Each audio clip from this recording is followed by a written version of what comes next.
got a number of our committee members that have conference committees at 1 o'clock. So if I'm hurrying you along, it's to make sure that they get to see the full amount of testimony and your message gets to all the committee members. Before we get started, I want to thank John Bottenberg. Is John there? John, thank you very much for providing lunch today. Would you like to say anything? Thank you.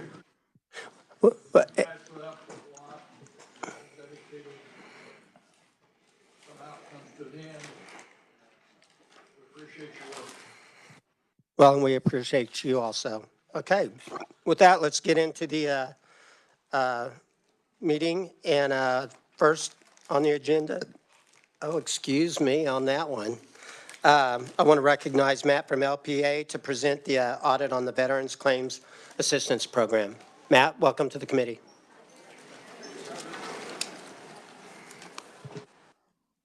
Working. Yep. Okay. All right.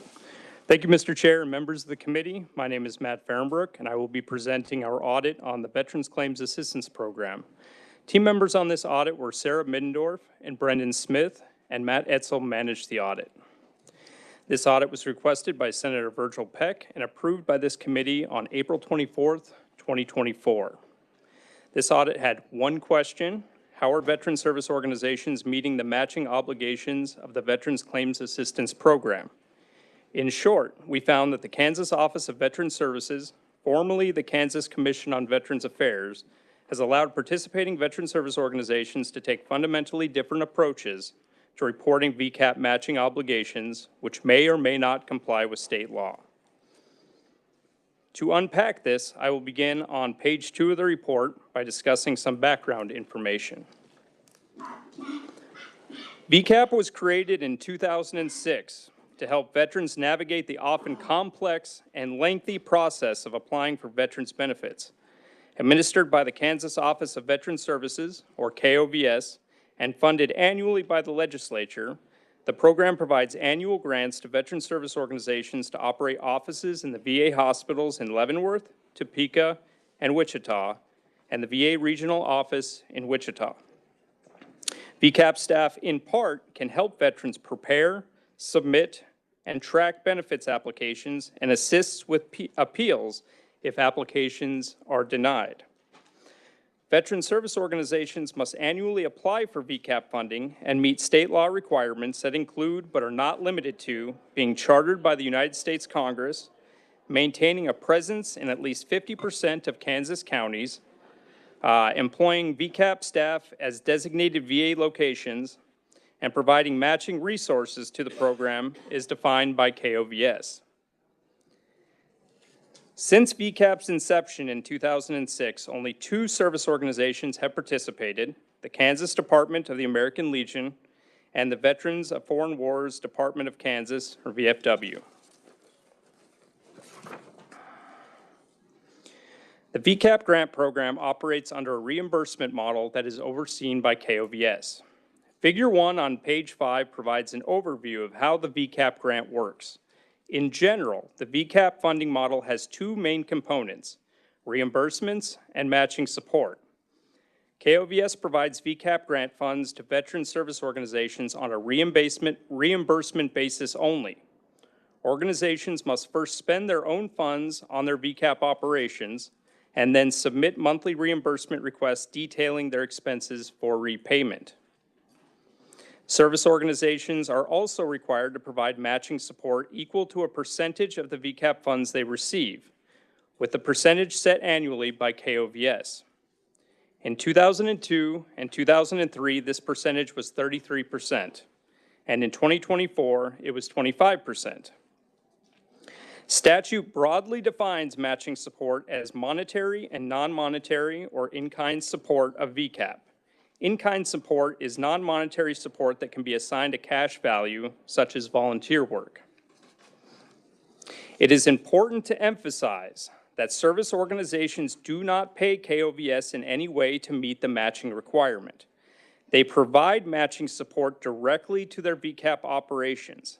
They then report that support to KOVS on a match summary form with their monthly reimbursement requests. but they do not seek or receive reimbursement for it. KOVS is responsible for reviewing the monthly match summaries to ensure that support adheres to VCAP rules. They also track the support to ensure that organizations meet the match percentage by the end of the fiscal year. Now, beginning on page 7, I will start discussing the audit results. First, although the audit question focused on the matching component of the program, there were underlying concerns that veteran service organizations were not being reimbursed properly. As such, we reviewed how much the two organizations received in VCAP reimbursements between fiscal years 2022 and 2024 to ensure we could account for all appropriated VCAP funding. In those years, the legislature appropriated $2.55 million to VCAP. Figure 2 on page 8 shows the two organizations received about $2.34 million of these funds. The American Legion received about $1.2 million, and the VFW received about $1.14 million. We compared reimbursement requests from KOVS with state accounting records and concluded that all reimbursement requests between 2022 and 2024 were paid, and we were able to account for all VCAP funds appropriated in those years. The difference between the appropriation and what the service organizations received in those years was due to two factors. First, the legislature appropriated $150,000 in additional funding late in the fiscal year of 2024. These funds were not used that year, but were carried forward and reappropriated in 2025. Second, the VFW didn't request reimbursement for about $56,000 of its 2024 grant allocation. These funds subsequently lapsed back to the state general fund in fiscal year 2025. Next, we evaluated how the two veteran service organizations met their matching obligations between fiscal years 2022 and 2024. We conducted a high-level review of all monthly match summary reports submitted by the American Legion and VFW to assess the types and amounts of matching support reported. Additionally, we conducted an in-depth review of 6 monthly reports from each organization, 2 from each year. We selected these reports based on a mix of typical cost items and outliers that deviated from past months or annual averages. We requested and examined supporting documentation for each report to determine if the matching support was related to VCAP. Although not projectable, this analysis allowed us to better assess and understand the types of support veteran service organizations claim towards their matching obligations. Now, if you'll join me on page 10, I will begin by discussing the American Legion portion of the report. Between fiscal years 2022 and 2024, the American Legion reported over $375,000 worth of matching support. As reported, their matching percentages for these years were between 28 and 34%, sufficient to meet the required matching obligations. As figure 3 on page 11 shows, in 2022 and 2023, the American Legion reported matching support that was related primarily to staff salaries and benefits, and to a lesser extent, office expenses. The main thing of note in the figure is that this changed significantly in 2024 when the organization began reporting the estimated rental value of the VCAP office space. I will discuss this type of support specifically later in the presentation, but in short, the VA provides free space for the VCAP offices in their hospitals and the regional office. KOVS allows both the service organizations to report the estimated rental value of these offices as a form of in-kind support for the VCAP program. In our in-depth review of the 6 monthly reports, we looked at about $87,000 worth of matching support. We were able to confirm about 3/4 of the support was directly related to VCAP, with supporting documentation like payroll records and invoices that showed clear connection to VCAP staff and offices. We were unable to confirm the remaining support because it was based on American Legion estimates. Now let me explain a little bit more. This included support related to office costs and staff time, primarily for the state headquarters and the rental value of the VCAP office spaces previously mentioned. KOVS and American Legion officials explained that headquarters staff support VCAP in a variety of ways, such as managing contracts and payroll, preparing reports, and overseeing training and certification of VCAP employees. As such, a percentage of these expenses related to this work was attributed to VCAP and reported as matching support. However, we couldn't independently evaluate if the estimates accurately reflected support for VCAP because there was no documentation justifying how the percentages used to create them were determined. Next, if you'll continue with me on the bottom of page 12, I'll discuss the VFW section of the report. The VFW reported nearly $2 million in matching support between fiscal years 2022 and 2024. As reported, their matching percentages from these years were between 119 and 221%, far exceeding the minimum requirements. Figure 4 on page 13 shows a breakdown of this support. Of note in this figure is that in all the years we looked at, 70% or greater of the support consisted of direct costs and in-kind volunteer work related to general non-VCAP related veteran service activities. The remaining support was related to costs for a portion of the office and staff costs for the state headquarters and the estimated rental value of the VCAP office spaces. In our in-depth review of the 6 monthly reports, we looked at about $185,000 worth of matching support. We found that about half of the support was for non-VCAP related general veteran service activities. We reviewed a random sample of reports for 54 of these activities. We found that these activities included things like veterans funeral services, taking veterans out for meals, giving veterans rides to appointments, helping disabled veterans with housework, and other activities. After evaluating each record, we concluded that although they represented valuable services to veterans, we could not determine if they were related or supported the VCAP program as required by statute. We asked the VFW about this. They explained that they routinely include direct and in-kind value of volunteer work associated with these types of activities as matching support. They explained that they were advised by previous agency officials that any veteran service activity could be reported as matching support regardless of its connection to VCAP. We requested documentation of this guidance from the VFW and KOVS, but neither organization was able to provide it. Similar to the American Legion, we were unable to confirm if the remaining reported matching support was related to VCAP because it was based on VFW estimates. This included support related to office costs and staff time for the state headquarters and the rental value of the VCAP office spaces previously mentioned. As with the American Legion, officials explained that the VFW headquarters staff do a variety of activities to support the program, and as such, a percentage of the expenses related to those activities are allocated to VCAP and reported as matching support. To be clear, we are not saying that this type of support was inappropriate. We simply couldn't independently evaluate if the estimates accurately reflected support for VCAP because there was no documentation justifying how the percentages used to create them were determined. Okay. Next, starting on page 15, I will discuss a couple concerns we had with KOVS's oversight of the VCAP program. First, while KOVS is responsible for ensuring that service organizations meet program requirements, it has provided little guidance on what qualifies as matching support. KOVS regulations and contracts specify the required match percentage, but lack clear guidance on what activities or costs are considered matching support of the VCAP program, and how shared costs, such as those of the state headquarters, should be estimated. As described above, this has left the service organizations to interpret the rules very differently. Second, to monitor compliance, KOVS relies on monthly match summaries, but in our review, we found that these reports provide minimal detail using categories like support, staff support, supplies, or utilities, without detailing how this support relates to VCAP. KOVS does require service organizations to maintain detailed supporting documentation, but they are not required to submit it unless requested. KOVS officials told us that they rarely request or review supporting documentation.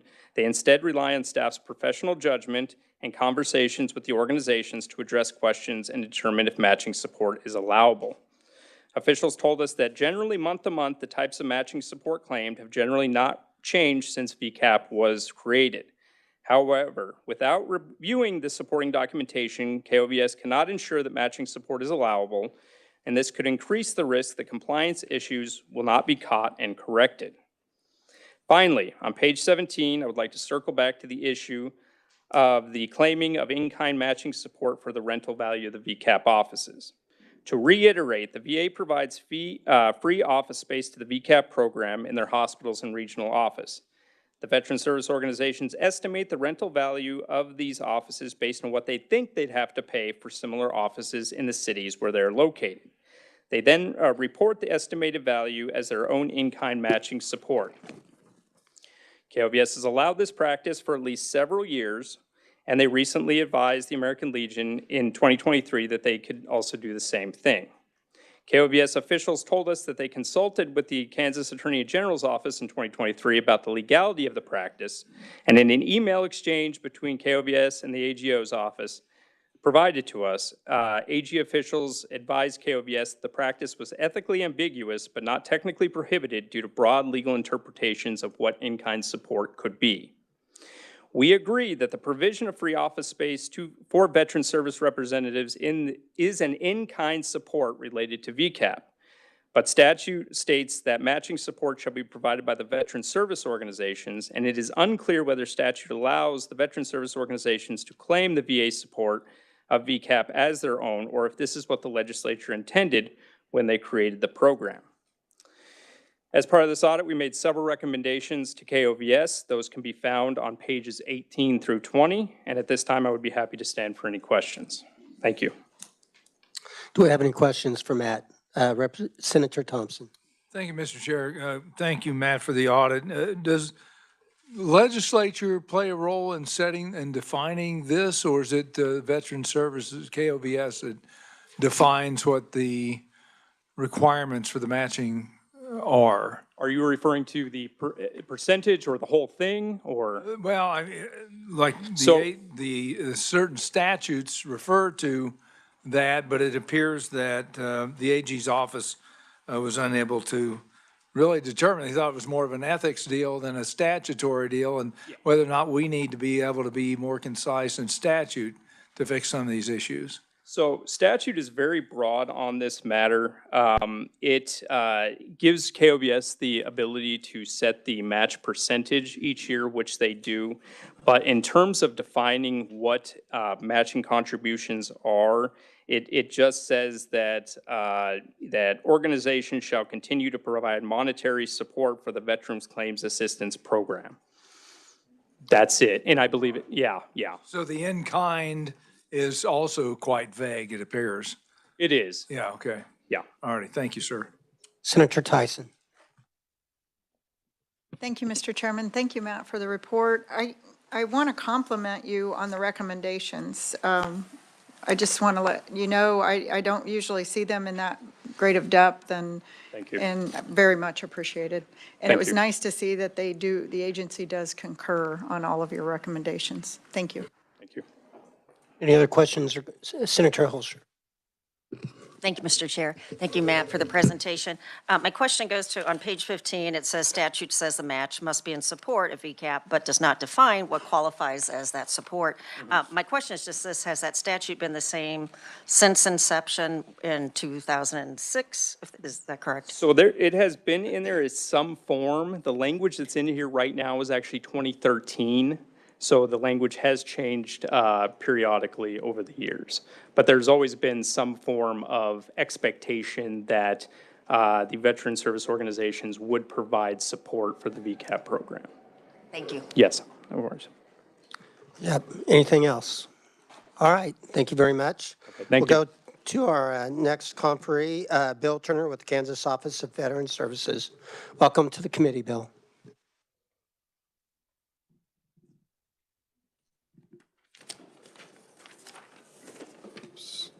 Good afternoon, Mr. Chair, and thank you all for the opportunity to be able to present with you and to share. So I'm not sure I have a whole lot more to add to what you've already heard in terms of the detailed report. I would like to offer a little bit of context and a little bit of explanation about the actual implementation of the Veterans Claims Assistance Program, grant program.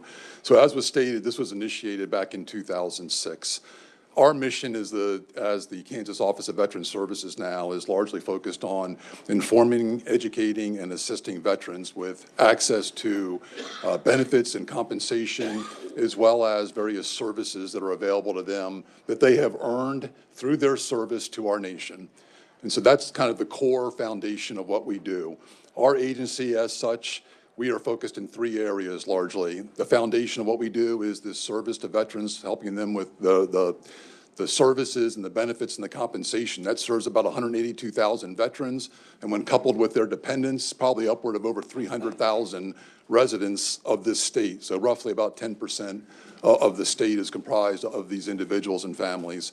The other part is we provide the quality health care and safe, secure environment for veterans to go reside at 2 veterans homes, and we have 4 state veteran cemeteries where we've interred about 450 veterans, kind of providing honorable and respectful services and a means for them to be interred there in their final resting place. But to get back to it, so you understand, this is kind of the foundation of what we do. And back in 2006, just to go back in time for a moment, to kind of share with people the context by which I was not there. I came on board here in August of 21 with the agency. But I can only imagine, and I think the gentlemen that are here with me from American Legion and from the Veterans of Foreign Wars can probably attest to more of that context of what's going on. But we had started the war over in OIF and Inherent Freedom over in Iraq back in March of 2003. And if you go back then, and then as the conflict evolved, it largely became one of a counterinsurgency that was taking place in Iraq. And if you will recall in the news, and that's when we went through and had the surge.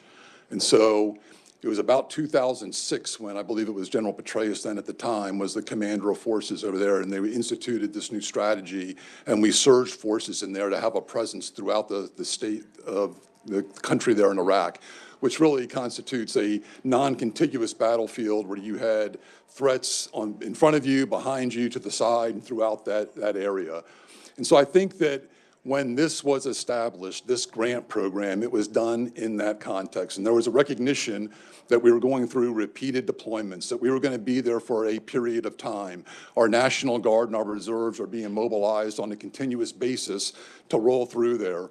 So the people that put this together, I think, had the foresight, quite frankly, to understand that we were going to have a large population of veterans that we were going to be serving for years to come, that were going to be engaged in combat operations, service support operations throughout that theater, and were very much vulnerable to and exposed to violent acts and very egregious things that were going on in that environment.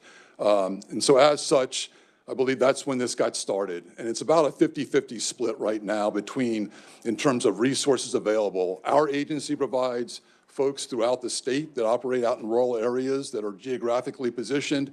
And then we have the partnership with the Veterans of Foreign Wars and American Legion, by which we couldn't operate and take care of the entire population of veterans in our state. So they provide an absolutely invaluable service. And what this gets to in terms of what they have done with these in-kind services, which is largely what this boils down to, is this interpretation of the use of in-kind services to affect their matching requirements. I believe that there was some flexibility. I believe there's some interpretation built into this to allow for the services that they provide. And so by saying that, what we're talking about is the things that Matt spoke to are these services without performing memorial services. They're out developing relationships across the state with folks and provide assistance to them, to help them get to appointments, to help them get access to health care, to help inform and educate them out in their spaces. They leverage their post, quite frankly, throughout the state, because between them, I want to say they have somewhere in the neighborhood of 70 posts that are in all the different counties that are serving our veterans. Does that directly, perhaps, if you're going to look at it and assess it as, are they sitting down and doing a claim every time they go out to visit with them? Probably not. But what they are doing is they are establishing those relationships. They are educating and informing these people. They are being a presence. They are meeting the veterans where they're at. And they are able to, by virtue of doing that, then make themselves available and assist these veterans when they come back through. They largely operate at the 3 medical centers and at the regional office in Wichita. They provide us about 19 representatives between the 2 organizations right now that are largely focused between those 3 areas. So they do outstanding work, phenomenal work. Like I said, they leverage all of their people throughout the state. They work in close conjunction with us. We stand shoulder to shoulder performing these services. We receive training together. We provide training together. There's an interactive dialogue between us to make sure that we're adhering to the latest in the standards. And now you fast forward to 22, and the last thing I'll say is, now that we have the implementation of the PACT Act, which is largely engineered by Senator Moran back at the federal level, and the PACT Act was the Sergeant First Class Heath Robinson honoring promises to address comprehensive toxics. And so what that does, that ranges from Agent Orange in Vietnam all the way forward to the current conflicts and burn pits and other associated exposure to jet fuel, just a number of other toxic exposure items that our veterans are being exposed to. That happened in about August of 22. And since that time frame, I will tell you that the number of claims that we've done, I can talk about the dollars and the return on investment that these folks provide for us between them and us working collectively to service these veterans. But even more so, I'm proud of what they've done in terms of, or what we've done collectively in terms of contacting and connecting with veterans through outreach activities, going out to see them in their communities, setting up claims clinics, setting up job fairs, a number of these things that have allowed veterans to come in and collect and being able to report on what they did, and for us to be able to help tell their narrative and to help report what they've been exposed to, what services they may need, what medical attention they may need, and to provide those services to them. Our numbers are probably going up, and I'm being conservative, quite frankly, probably 50 to 60% since 22. That's the number of claims and the benefits submissions that have actually gone in. And then with that, there's also a number of other myriad of administrative activities that these folks do to assist them with GI Bill, with powers of attorney, helping out spouses and families that are in need. All of these things contribute to that. And so I do, as was stated with Senator Tyson, we do and concur in terms of, yes, we need to work together to come up with some clarifying language that may be more succinctly, directly approaches what we need to do here with the in-kind services and the monetary funds that are provided to this. And we believe that we can do that. And I believe that we can do that and continue to allow to provide these services out to veterans. But in terms of a lax or, the oversight being provided, I will tell you that it is meticulously overseen. And our Director of Veteran Services, who's with me today, Eric Rolliter, he meticulously looks at this, looks at the invoices coming in from these organizations each month to assess their monetary contributions, their in-kind services, as well as looking at the payments back out to them that addresses the distribution of the funds that we are granted from the state to support this grant. And with that, sir, I'll pause and stand for any questions. Well, and I think it's great that we have the House Chairman, Mike Thompson, here, hearing this testimony, getting an idea of the needs, and also the Senate Chairman, Mike Thompson, the twins here, getting the deal. And I do want to say, my community, a lot of our veterans have to go 150 miles to get to Amarillo, Texas. They don't use Kansas, but I know that these services are critical to help our veterans navigate the bureaucratic nightmare that the federal government can be sometimes. With that, Senator Tyson, I know you have some questions. Thank you, Mr. Chairman. And I appreciate your services. We all know that you guys do a lot, but the report is the question here. Yes, ma'am. And maybe you can explain to me a couple of things. First, the VCAP, approximately 79% of it went to salaries. And then in 2024, it dropped to 43% in salaries. But then you look at the VFW, and they're at 12 to 15% in salaries. 76 to 70% of the money for VFW is getting to where it needs to for services. I would like you to explain that discrepancy, and then I'll follow up. Thank you, Mr. Chairman. I'm going to defer to the leaders here then from each of those veteran service organizations in terms of that. And that's the match, right? That's the match. It's not where it's being spent by the VFW, the actual services. That's where they're justifying their match, correct? Okay. And so, as was the focus of this post-audit, was to look at the matching distributions, the matching funds that are available, both monetary and in-kind. Yes, so you have two different organizations that have viewed it differently in terms of their strategy for how to meet the match. But you speak to that. I mean, there are the funds that are provided from us, the distribution of monies that come to them, or the monies that they use are being applied back to salaries and wages and operations and overhead costs that they have to apply. Well, thank you, Mr. Chairman. It just seems like one of them's doing it more efficiently than the other. I don't know, you guys, I don't know the details on this, but I do know what is in this report. And it looks to me like there's a big discrepancy here. I don't know, Mr. Chairman. I would also ask on page 8, I thought it was interesting in 2022, the reimbursement and appropriation amount was dollar for dollar, but then we start to see discrepancies again in 23, 24, and 25. Can you talk to those? Thank you, Mr. Chair. I am not familiar with what you're saying. I'll have to go back and look at that, ma'am, and to clarify what you're asking then. I mean, they do And I think it needs to be looked at. I wonder why the big difference is there. Thank you, Mr. Senator Petty. Thank you, Mr. Chairman. So I'm looking at the recommendations, and I know that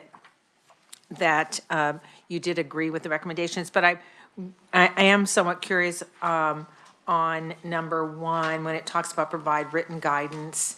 And it seems like there's some, maybe a little bit of thought of whether this has to be legislated or not, but it seems like you need to have or you should tell me, whether you need to have a broad array of ways to look at meeting the match that's required from either as this case, it's the American Legions or the VFW, since those are the two organizations. So when you look at this recommendation, is that going to cause you to change a lot of what you're doing or not? Ma'am, I'm not sure right now in terms of what degree you're going to have to change. I believe that when this was first written, again, there was a lot of flexibility built into it back in 2006 when it was written, and there was broad guidance, and it is not prescriptive in nature. And if that's the intent, and then we can certainly, I think, work to clarify the language and allow for a lot of the activities that are going on that, again, do provide services to the veterans, do assist the veterans. To take that away, I think, would be a terrible mistake at this point, to not allow them to do that and to be recognized for and receive credit for what they are doing to go out and do that, to provide services to the veterans, support them.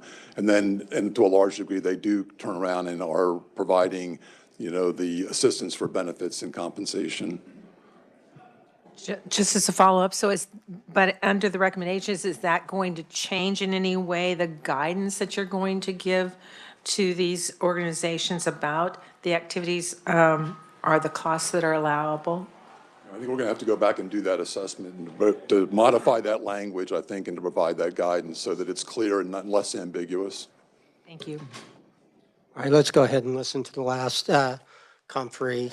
The last conferee we have today is Herb Schwarzkopf with the VFW Department, Adjutant Quartermaster.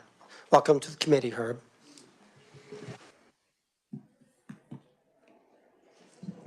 If I may, sorry.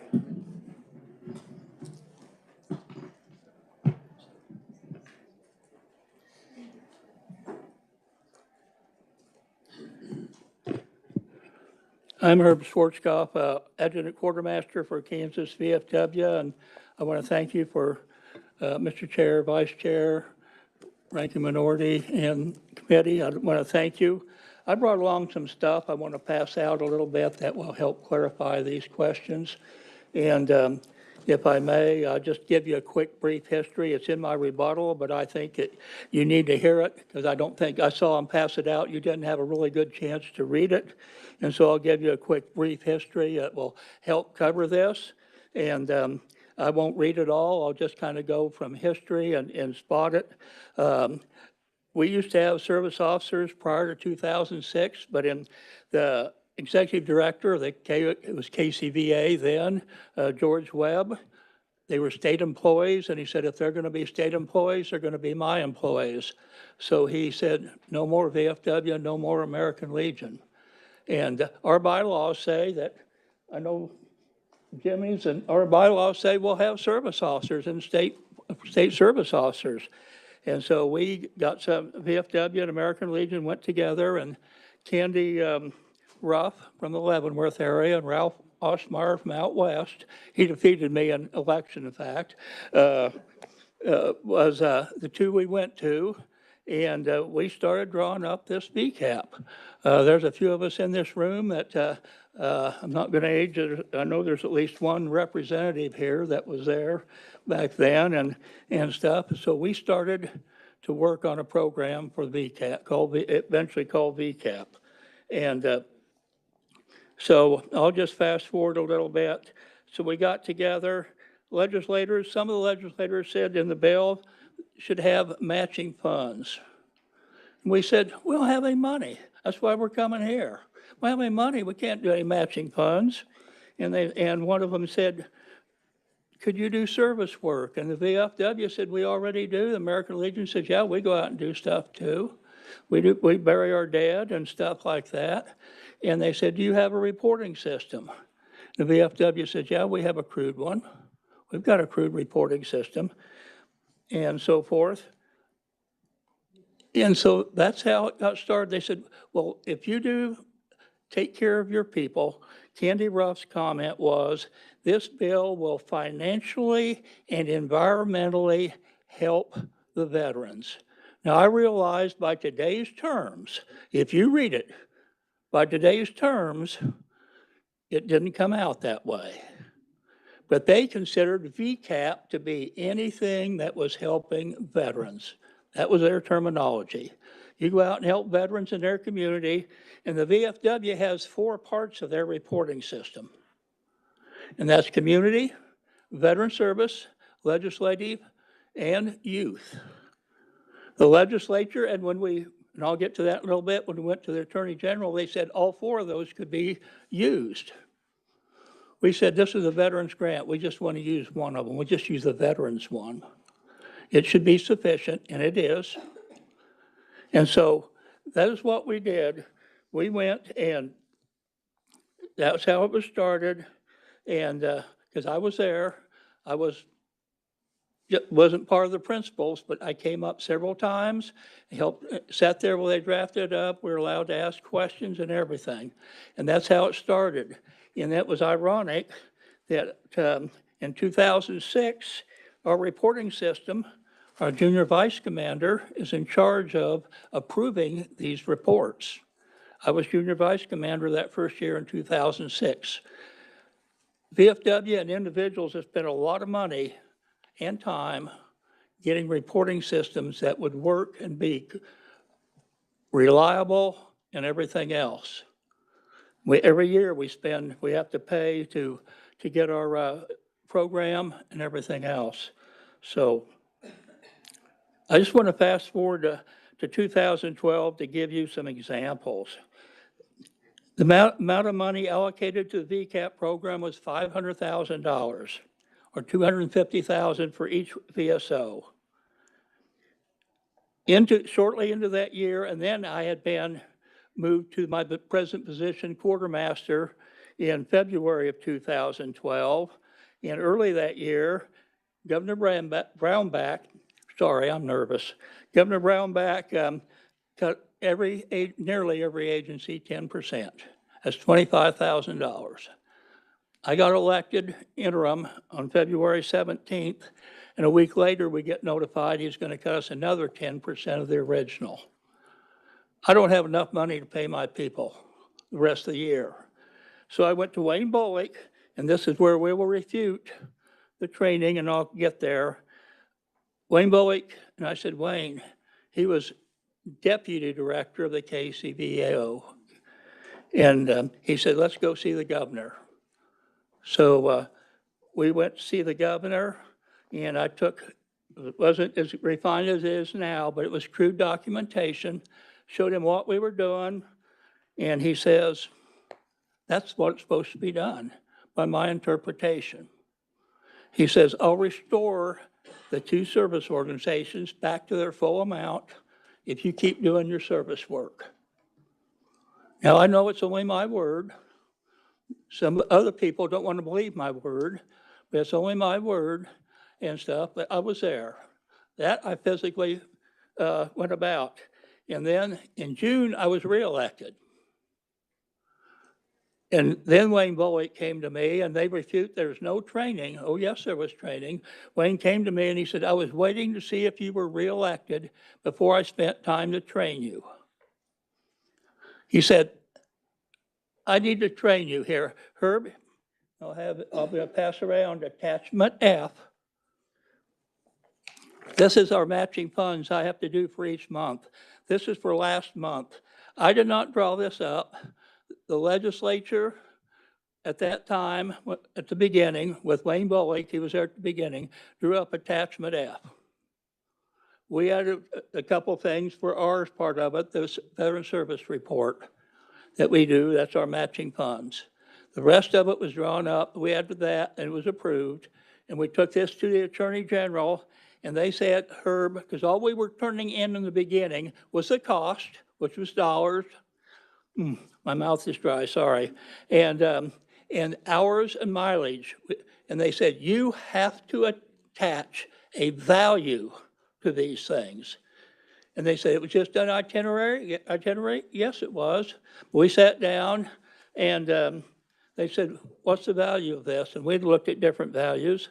And so in the beginning, I said, okay, what about $10 an hour for service work? And they said, what? I said, $10 an hour, it's easy to figure. I'm lazy, it's easy to figure. And I said, 14 cents a mile is what VFW does for reimbursement. Let's use that. And they said, that's too low. I said, is it okay if I feel comfortable with that if we stay with it? They said, yes. If that's what you want, that's what we want. And so we went through the different things. They disputed the salaries of our staff and myself. I spend 75% of the time. I guarantee you lately with this, it's been 100% of my time has been spent on this and stuff, figuring what percent of our time is spent on the VCAP and stuff, this program. This is so important and so forth. So this attachment F, and you say that they don't watch it, I guarantee you, Mr. Rollator watches it like a hawk because I goofed up a couple months ago and didn't get one of these attachment F forms for my reimbursement. I put it twice somewhere else, and he sent me an email, said, Herb, I can't approve this till I get your attachment F.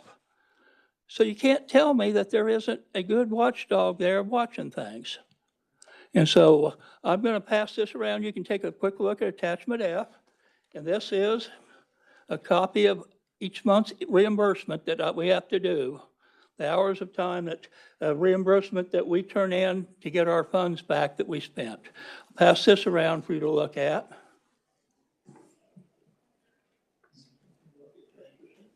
Are you ready to answer questions now? Yes, in just a second.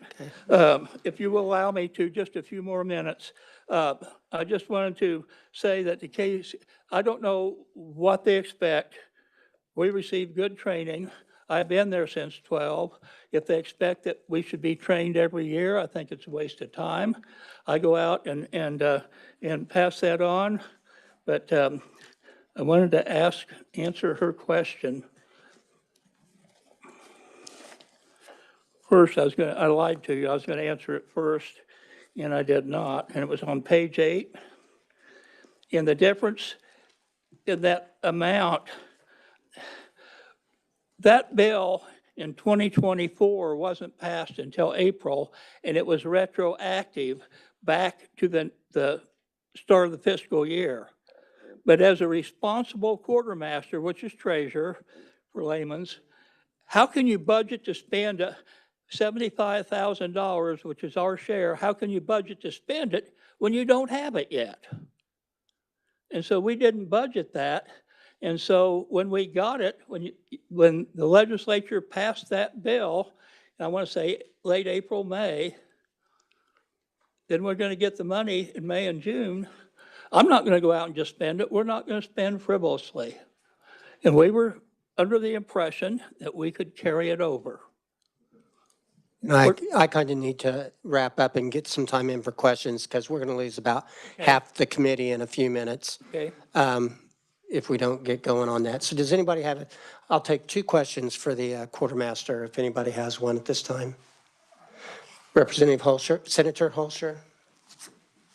Thank you, Mr. Chair. Thank you so much for being here. You did a great job. I know you were nervous, but you did a great job. And I want to say first, thank you to all the veterans who are here. I come from a family of multiple veterans, so thank you for your service.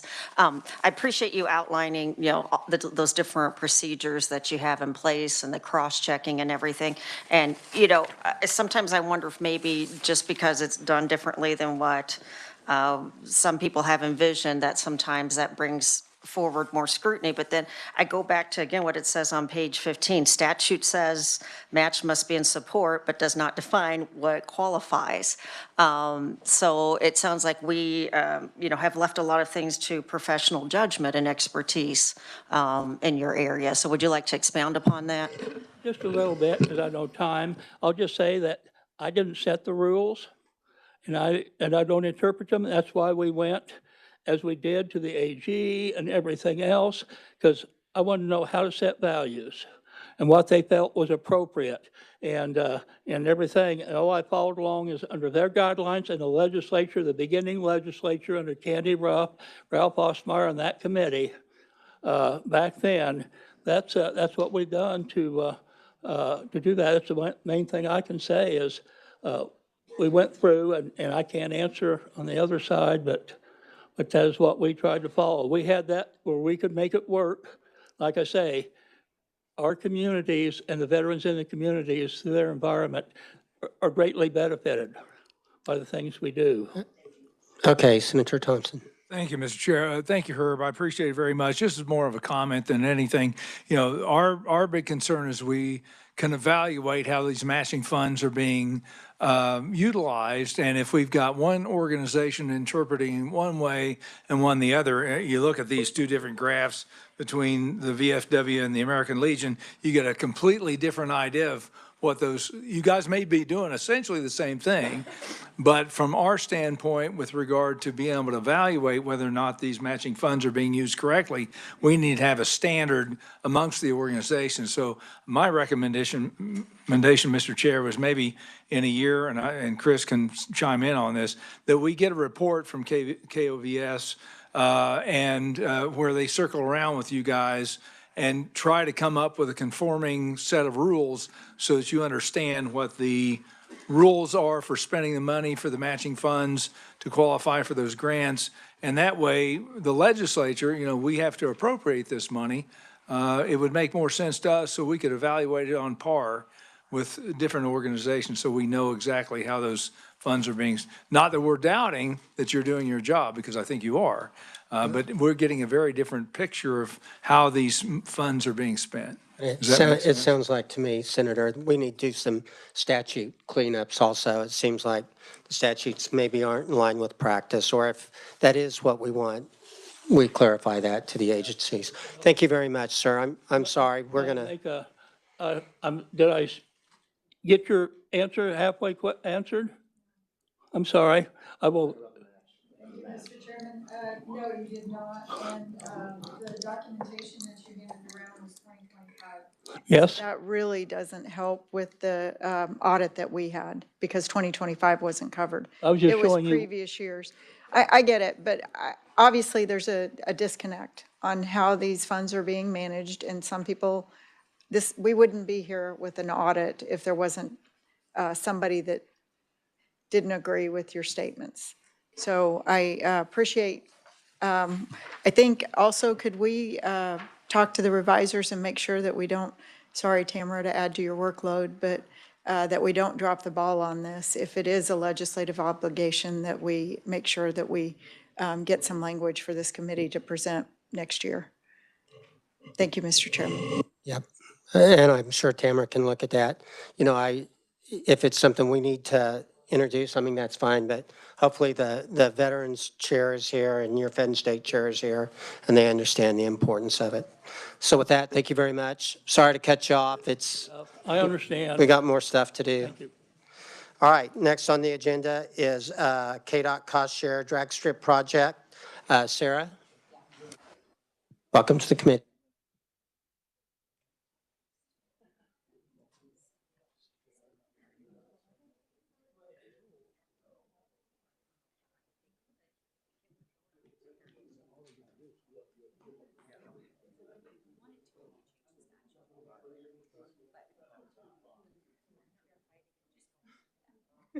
Go ahead, Sarah. Okay, thank you, Mr. Chair and members of the committee.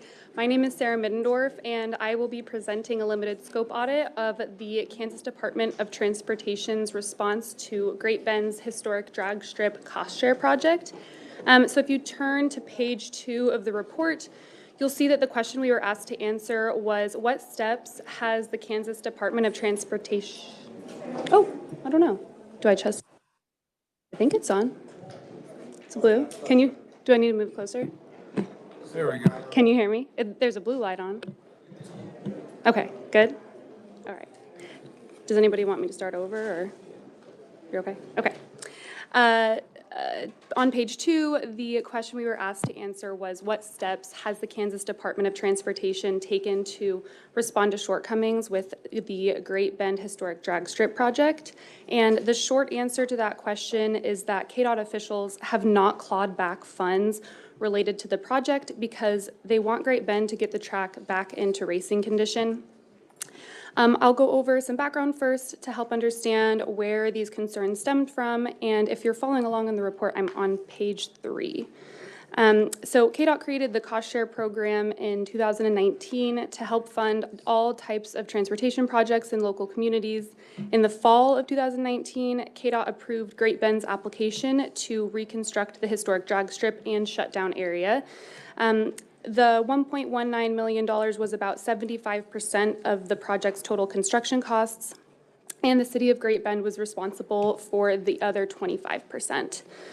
At the top of page 4, you'll see that the goal of the project was to preserve the historic drag strip because it had significantly deteriorated over the years by removing the original track and replacing it with a concrete raceway surface. The project was complete in May of 2021. But within a couple months, stakeholders had some concerns with the quality of the track. The Sunflower Rod and Custom Association, I'm just going to refer to them as SRCA, they're the ones that actually operate the drag strip. They hosted their first event with the reconstructed drag strip in mid-June of 21. By July 21, SRCA notified Great Bend city administrators of high spots in the concrete surface. This is a safety issue because it was causing drivers' wheels to shake and for their cars to physically leave the track surface.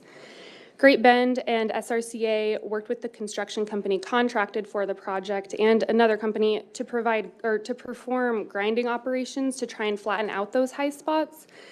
However, that grinding process revealed other defects with the track surface, and the track was chipping and flaking, which was also a safety concern. Ultimately, as a result of all of the track's defects, Great Bend and SRCA officials decided to cancel racing operations for the 23 season. And as of January 25, the track has not been reopened and it hasn't been fully repaired. You'll see towards the bottom of page 5, the report references Appendix A. Appendix A is page 9 of this report. It includes a timeline showing the major events related to the drag strip and includes all of the dates that I just mentioned. So that timeline of events and the quality issues are in part what this audit stemmed from. There were concerns that KDOT wasn't taking the appropriate steps to address the drag strip project's shortcomings.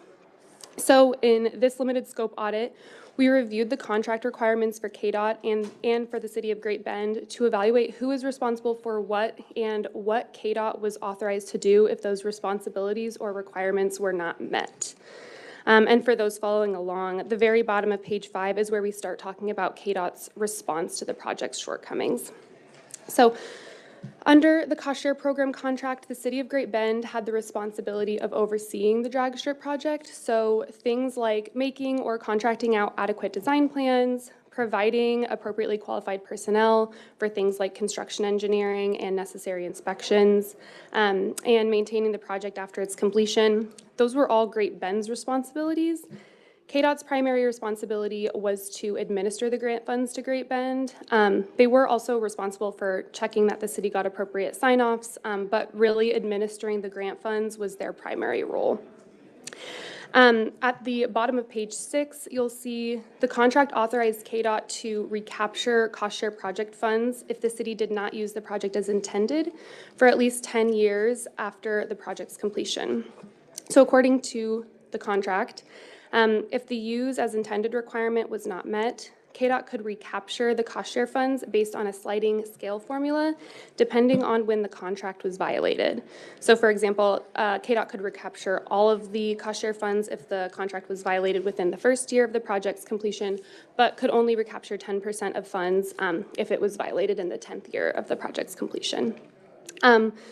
So based on those terms, because the drag strip was closed and not being used for racing, it was not being used as intended by the contract, and therefore it appears KDOT was authorized to recapture most of the cost share funds. KDOT paid all of its promised funding, and the project was deemed complete June 18th, 21. SRCA then closed the drag strip to all racing on April 21st, 23, violating that intended use requirement within the second year of the project's completion date, which would have allowed KDOT to claw back 90% of those grant funds. And again, if it's easier to follow any of those dates, that's on page 9 in the appendix. KDOT told us they did not enforce the clawback penalty because they wanted the city to get the drag strip back into racing condition. KDOT officials told us they were satisfied with the efforts that the city took to get the track back in racing condition, which was the initial goal of the contract. And officials said that shortly after the 23 racing season was canceled, the city filed lawsuits against the involved contractors and engineers into June and September of 23. As of January 25, the city reached settlements with both companies, and officials told us that the city expects to collect about $3.6 million in total. And Great Bend does plan to move forward with the rebuilding of the track and hopes to have the project complete by spring of 26. KDOT officials also told us if they clawed back cost share funds, the city wouldn't be able to fund the drag strip's reconstruction and would likely not be able to host races in the future. And KDOT officials told us that moving forward, they would consider the clawback penalty, enforcing the clawback penalty if the city of Great Bend didn't get the drag strip reconstructed in a reasonable time, but they didn't set a specific time frame for this possibility. We had no recommendations as part of this audit. And with that, I would be happy to stand for any questions the committee may have. Do we have any questions for Sarah? Representative Tyson, or Senator Tyson? That's fine. Thank you, Mr. Chairman. You mentioned that KDOT did have some responsibility for oversight. It sounds like they may have dropped the ball on that. So the discussion of KDOT's oversight, I want to say, is on page, page 6. So as far as the contract said, the main version of oversight that they really had was just to ensure that the construction, like billing from construction, was signed off by engineers and the company, just to say and confirm that the plans were still going according to the original design plans and specifications, but it was more of just ensuring that things were signed off on rather than ensuring that the plans themselves were appropriate. So signing off doesn't mean acceptance of or that the contract was performed, that the concrete was acceptable, that there weren't the ridges or the spikes. I would think they would own some responsibility there too. I would probably suggest, we have representative from KDOT to speak to the contract maybe in a bit more detail. Our interpretation was that the contract does lay out that as far as maintaining the project, administering it, overseeing it, even after its completion, was all of the Great Bend's responsibility. Thank you, Mr. Chairman. Senator Thompson. Thank you, Sarah. If I'm looking at this timeline correctly, it looks like they have been holding races since 2021, but has it been on limited schedule? Or when they express the concerns, do they scale back on the number of races? Yeah, so I mentioned the grinding operations that were performed. I believe that started in 2021. So some of those being able to grind down those high spots did allow for them to continue racing. And again, if KDOT and I know that an official from Great Bend is also on WebEx. So if somebody wants to speak in more detail to that, they can. But as far as like what we reviewed in this audit, the races were continuing. That was either just on a more limited basis, or races of a certain speed weren't allowed to happen because it was just becoming more dangerous. But they were racing up until October of 2022. Thanks, Sarah. Thank you, Mr. Chair. Anybody else have questions for Sarah? Did you want to ask your question of Mr. Scully? Or, I mean, it's up to you. Joel, oh, okay. Heather? Sure. Welcome to the committee. Please give us your title, Heather. Good afternoon, Chairman, members of the committee. My name is Jolene Savage. I'm the Chief Counsel for the Kansas Department of Transportation, and I stand ready to address Senator Tyson's question, and that was KDOT's responsibility in regard to this project. Like all our cost share projects, I think there's about 180 or so out there right now. KDOT allows the locals to run this. We give the control to the locals to build according to their standards and their specs. Our concern is that they're just not out there with somebody who's not educated, who doesn't know their role, deciding what to do. So we have them hire licensed professional engineers. And we see the plans when they come back, and it's signed and stamped. This is the way you build a drag strip, or for our other projects, a road or a highway or a bridge. This is the way you build it. We make sure when those bills come in to us to reimburse, we don't just hand the money to them and they go spend it wherever they want. They have to send those bills in to us that they've paid, and we reimburse them, and we check those bills, and yes, these are billed appropriately for the work that has been done.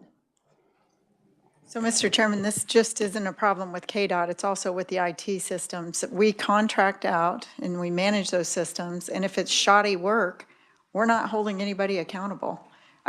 I'll just digress really quickly. There was a software system, $45 million software system. They didn't deliver on time, and no recourse at all.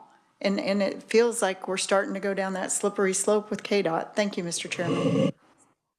Go ahead. Chairman, if I may, our contract does allow KDOT to claw that money back if it isn't used appropriately. And as Ms. Middendorf said, our ultimate goal is to get races again running on this historic drag strip that was, my understanding, the first to open nationally to run these type of races.